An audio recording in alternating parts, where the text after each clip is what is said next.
Det har på mange måder i år været meget udfordrende med nye skolereform. Men heldigvis ser det ud til, at det er lykkedes for os, sådan med selvfølgelig med nogle fejl og mangler undervejs, men i en stor hele er det gået godt, hvilket skolens afgangsprøver også viser, da de har klaret sig rigtig fint, både i 9. og 10. klasse.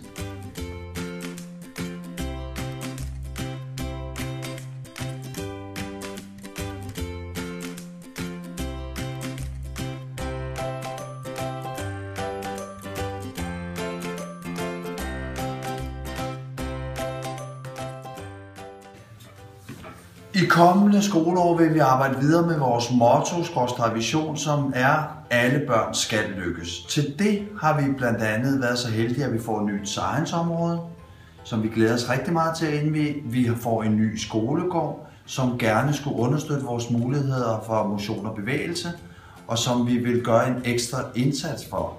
Ligesom vi også vil gøre en ekstra indsats for lektiecafé, som i kommende skoleår bliver obligatorisk for alle vores elever. Og vi vil finde på et nyt navn, så det er mere end bare lektiecafé, og det handler om fordybelse og læring.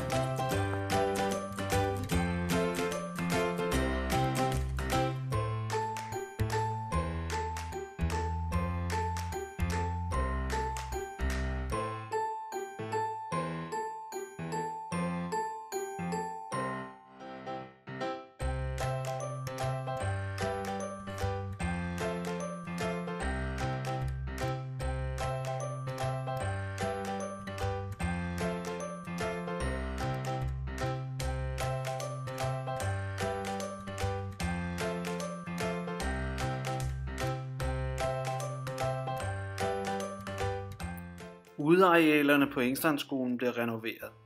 Der kommer nye legeredskaber og en fantastisk flot rød løbebane.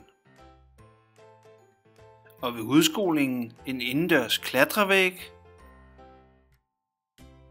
Så er der jo Finger C, hvor eleverne efter sommerferien vil møde ind til et helt ny, lækker istandsat fællesområde.